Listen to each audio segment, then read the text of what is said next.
Heidi-ho, good neighbors, wherever you are. As for me, I am here, right here. And I know I've been out of the ballpark for a while, but I think I'm back in the game. The last 13 months, I forget who sang the song, but there was an old song called Highway to Hell. And I think that's where I was. It all started a year ago, April, when I had the hole in the bladder. Things shut down. My legs quit working. My legs didn't start working until about 3 weeks ago. It's been almost 13 months. And I have my own theory why they started working, but the surgeon and my primary care physician don't agree with me, but I can walk again. So that's the proof. But at any rate, after I had that hole in the bladder and spent them 8 days in the hospital, and that old doctor on the 5th morning come in and said, man, if it wasn't for your lifestyle and your strong starting position, this would have taken you out. I said, So that big city doctor must have been a country boy before he became a big city doctor to recognize my lifestyle and what it does for you. But then, from then on, from April of last year through end of April this year, it was just one thing after another. I'd just start to recover, and bam, something else would smack me. And it came to a big head over winter. Started in around November. Towards the end of November, I wasn't feeling well, and I went in to see my primary care doctor. And as soon as I walked in, he said, well, whatever it looks like you got, I know it ain't it. We'll figure it out. He's treated me long enough now. He knows. And he had me get an x-ray, and sure enough, I had pneumonia. Never had pneumonia before in my life that I know of. And he says, he's doing the prescription thing, and he says, I know you don't react right to them little soy boy drugs that we use on the first round of treatment, so we're just going straight to the top this time and get it treated right. And I said, okay. So it seemed to work.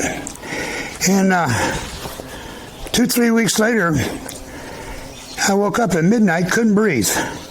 Man, it was terrible. So I got another ambulance ride in the middle of the night. But at any rate, I got to the hospital, and they weren't very busy, and within an hour they had it figured out. I had a big sepsis in my right lung. The doctor, she come in, she says, man, you got a major sepsis in your right lung. She says, you ain't breathing nothing through your right lung. I said, cool, good. Now that you know what it is, give me some antibiotics and send me home. She said, oh, no. She said, I can't send you home. If I send you home, your family doctor will not be happy with you or me. I think that or me thing got me out. So she said, you got to stay here. They put me on some super duper antibiotics. One they could only give me every 24 hours, and the other one they could only give me every 12 hours. So every 12 hours I was getting something. But I spent 4 days in there for that. After the first round of drugs, I could start feeling better. It was getting, you could feel it. But she said 30% of the people with a smaller sepsis than you don't survive. So you got to stay here. So I did. What are you going to do? At any rate, then there's that. I got some notes here because the other stuff happened, and it's hard to keep track of. But, so I got through that. That was Christmas week. I got out of the hospital like 2 days before Christmas. But my dog's dead, so my whole house, he run off. He went following his nose and took off during winter, never came back. I don't know if the coyotes ate him, the bobcats killed him, if he fell in an old well and drowned, I don't know. He gone. And, but he had a chip in him, so nobody must have claimed him. So we'll see. I'm looking for another. I'm going to get a German Shepherd this time. They don't run off. But had 3 in my life before, and they were better dogs. No more of them hunting dogs. At any rate, so I got out of the hospital around Christmas, and after the sepsis, of course, that made my polymyxia rheumatica go crazy. So I was on steroids for a while after that, quite a while, because I was weakened and everything. And whenever I get like a surgery or something like that, that PMR goes right to it and attacks it and inflames it, and it's a mess. But I know how to deal with it, and I do. But at any rate, on 15th of January, I had an appointment in town for 0730 to get my old yellow Hummer service, oil change and all that, you know. And it had been snowing and icy and stuff, but it was kind of cleared up by then, so I took off. And there, at one point, about halfway between here and town, there's a big right-hand turn, and you go up a real steep hill, and when you turn left at the top of the hill, there's like two little crests. And when the front tires went over that first little crest, the old Hummer flipped over on the driver's door, and that was the end of the game. I was just along for the ride. Lucky for me, the drop-off on the right side is a long ways down. The highway patrol guy and the rescue guy said if you'd have went that way, you might have been there a couple of days before anybody seen you down there and froze to death. But luckily, the Hummer had enough momentum, it went to the uphill ditch. And it landed in the uphill ditch, laying on the driver's door. I thought I was all right, but I couldn't get out. Everything was laying funny. So about an hour and a half later, the rescue guys got there and cut the top off the old Hummer and got me out of there and said, "Goodbye, Hummer." Totaled it. But luckily, somebody came by shortly after I wrecked, a semi-truck that knowed what to do. And of course, where I wrecked, no cell phone service. But some lady driving by, because the semi driver asked, she said, "No, but I live about a half mile down the road. I'll go back and call." So then I got to rescue and the highway patrol. And the highway patrol guy was an old guy, really nice. When I was in the ambulance, he come in and he said, "Hey, I walked up the hill there," and he says, "Ain't nothing you could have done about that." He said, "Before that ice patch, just over the crest, the road was clear. Just down below that ice patch, the road is clear." He said, "Little patch of ice right over the crest. No way you could have avoided it. I can't even give you a ticket." Hallelujah. And he had a trainee with him, and after he left, me and the two ambulance guys laughed because that trainee would have given me a ticket for maintaining control or something. You know how they are. So at any rate, I ended up in the hospital for that. So he took me to the hospital. Got a hold of my neighbor, and he come pick me up and brought me home. We stopped by the garage on the way home, and they know me well enough. They always give me the 7:30 appointments because I show up because they can knock it out and get it done. And he said when I didn't show up at 7:30, he called the house a couple times, left messages. He says, "I knowed something was wrong. You didn't show up." I said, "Well, yeah, told the Hummer, no more oil changes." So got home, got kind of healed up. The very next week, same day of the week, same time of the day, same exact spot, I wrecked old Red. Little patch of black ice there again. Let's take an old Red in to get him serviced, checked over, and look for bad things since he's going to be my daily driver for a while again now. But this time, instead of flipping over, it was going in circles down the hill. And I thought, man, this is worse because you go straight down the hill, then there's a big bend in the guardrail and another deep drop-off. I said, well, this is going to be bad when I get down there. So ain't nothing I can do about it. I'm along for the ride. But then I bounced off the guardrail on the right side. And for whatever reason, when I bounced back, it stopped. I looked up the hill, looked down the hill, ain't nobody around. Went on to the garage. Go figure. Same exact day, same spot, same time of the day. Might be a reason I'm still alive. Then, now at that point, we're 12 months since the hole in my bladder, and my legs still ain't working. Can't walk. Sometimes I can walk to the camp, sometimes I can't. Sometimes just getting from the house to the woodshed here, I got to sit down before I can load the boiler. They were in bad shape. And I never was one to believe in physical therapy, but everything else we had been trying for a year wasn't working. So my primary care physician got me scheduled at a facility where his wife is a physical therapist, and got me set up with her. So I went there for a month, and it didn't help. Didn't make nothing better. Now, in the meantime, over that same year period, I had a lump growing here on my neck. And it was affecting my eating, swallowing, talking, breathing. And I talked to my primary care and said, we need to get this off here. This is killing me. He said, well, it's not really killing you. I said, yeah, it is. I said, that's what's wrong with everything in my throat. And I said, I ain't be surprised if it ain't what's wrong with my legs. He said, no effect on your legs. Let's take it off and see. So he got me set up with the old surgeon that took the weird tumor out of my hand a couple of years earlier, and he remembered me. So I remember that tumor of yours. That was really weird. I said, yeah, well, look at here. And he said, ooh. So he took this out under our locals. So I was awake. He's talking to me. And there's a big... Him in the laboratory said it was harmless fatty tissue. Yeah, right. But as soon as he took it out, my voice came back. Most of my swallowing problems went away. My breathing cleared up.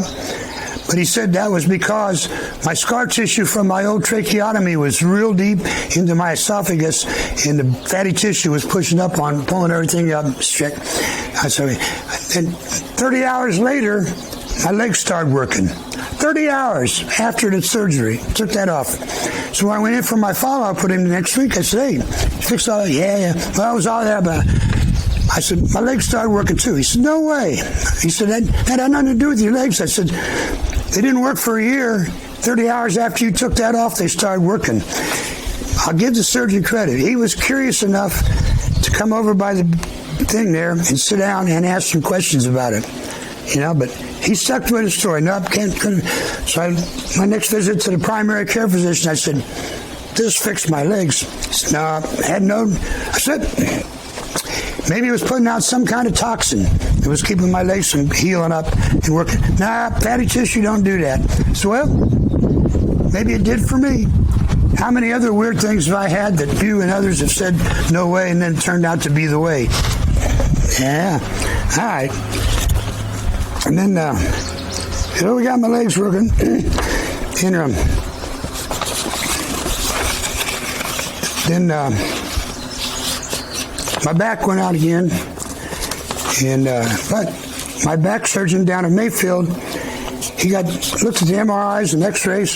He says, man, he says, you're not bad enough for surgery. He said, if I do surgery, it might make it worse. Let's do the shots.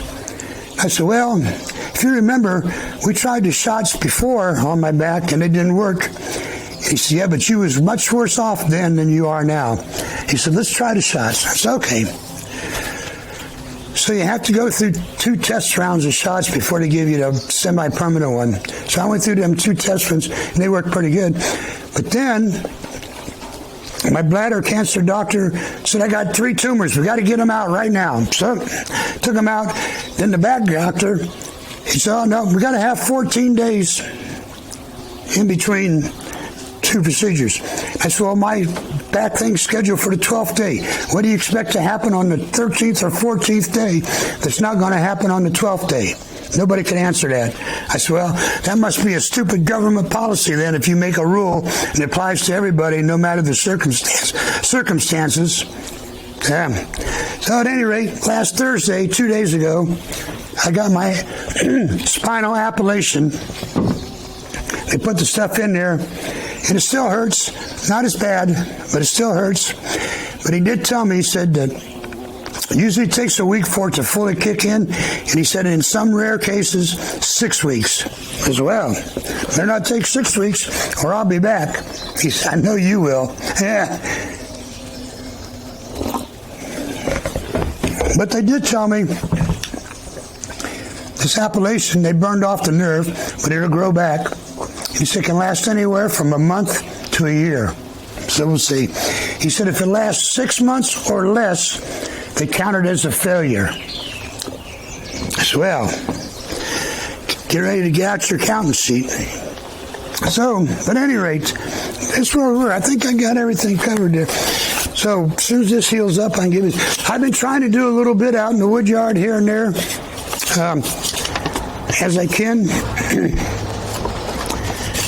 Because after my bladder surgery a couple weeks, 3 weeks ago, my PMR flared up again. Had to get back on the steroids for a little while. And I asked that doctor yesterday before he did the back appellation. I said, he said, I'll put some steroids in on your spine before I withdraw. I said, okay, well, I got the PMR. And he said, yeah. I said, if it flares up over the next couple of days, can I just take some of my steroids I got at home, take some extras? Will that help? He said, yeah, that'll help. Do that. I said, okay. So we'll go with that. But I did that back appellation with no anesthesia, no sedation, no nothing. So I've talked to the nurses up there, and they all said, a lot of you older people don't take anesthesia and sedation for these appellations. You just grunt it out and go on with it. She said, only the young guys require the anesthesia. I said, well, she said, you did all right on the 2 test runs, didn't you? I said, yeah. I went right back to work the next morning. She said, well, then I wouldn't worry about it if I was you. So I didn't. I went in, and they got me all prepped up, and the doctor's doing his thing, and he's got a nurse right beside him. She's doing like a play-by-play announcement for a sportscaster. She says, okay, now you're going to feel this, you're going to do that, and that's okay. And then he's getting ready to put the real deep stuff, in there, real important stuff. And she says, now, if you feel any pain in your legs or your butt or your back, you tell me right away, because we got to stop. And I said, okay. I said, well, has he started yet? She says, yeah, he started. I said, I don't feel nothing. It don't hurt at all. I don't feel no pressure, no nothing. She says, well, that's good. And I said, all right, you 3 lovely ladies, I think I love you. And they giggled. And I said, now, I don't want to appear gay, but I think I love you too, Doc, because it don't hurt. I heard him laugh. But he did good. It didn't hurt at all. And didn't hurt all yesterday, but then we still had all that local anesthetic he put in there, And that's the only time it hurt, was the very first needle probe that he used to put the local anesthetic in. That hurt going in. But it only hurt for a second or two while I was putting it in, because as soon as he started putting the numbing agent in, bingo, I was done. Didn't hurt no more. So I got a whole bunch of projects to do here in trees cut, and I got to fill 2 of these bins this summer, because I couldn't fill that other one last summer. Try as I might, I wasn't able to do it. So I got to fill this one and that one both over there. So it's going to be a busy summer. Looks like I got to put up about 13 or 14 cord, but I'll get her done. And I'm done with the doctor and stuff now. One more issue come up. I've been having trouble breathing, and I've been having trouble. I get dizzy real easy. And I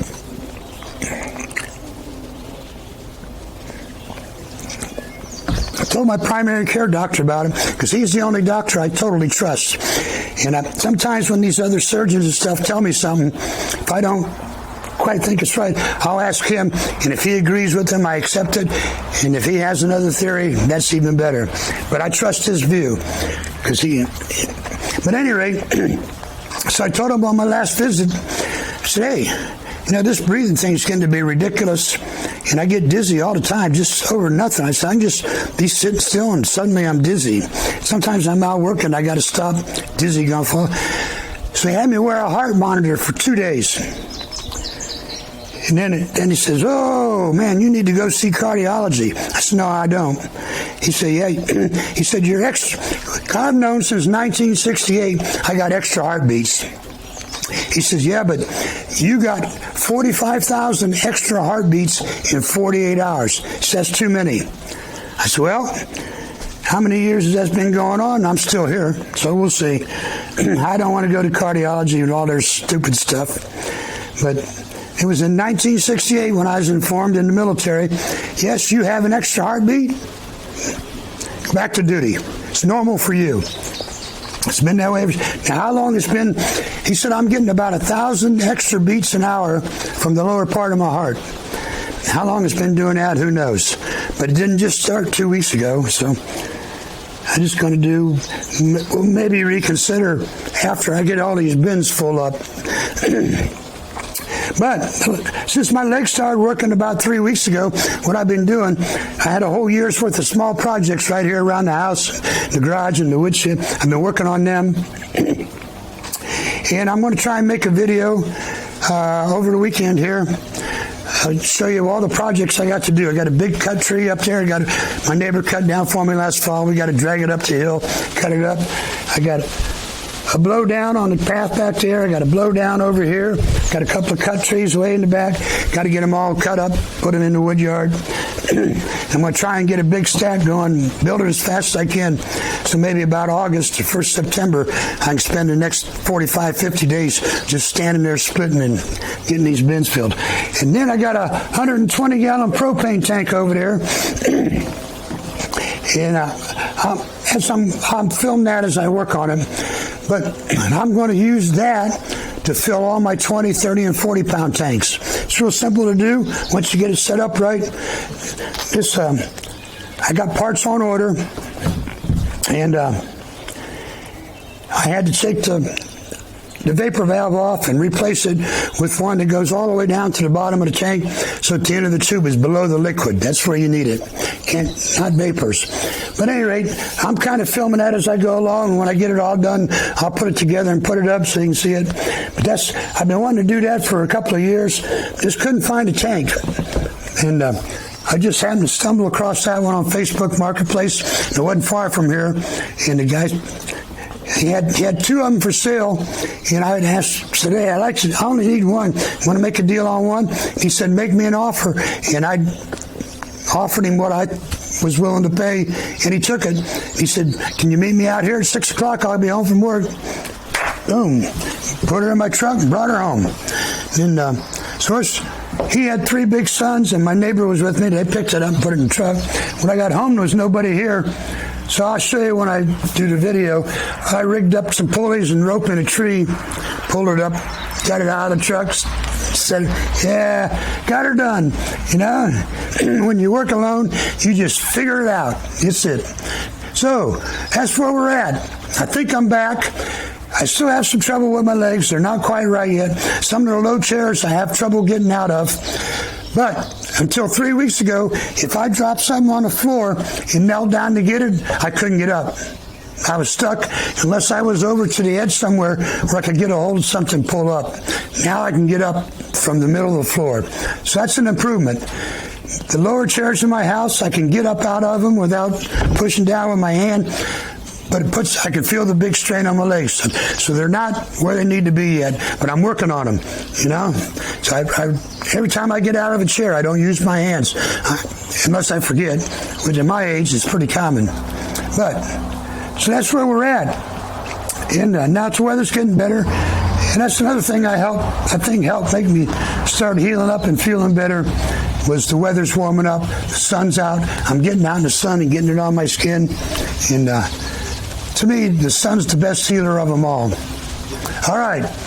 I'll see what I can do, and I'm going to try and get back to a new video every Friday morning when... 600. Exactly right. See ya.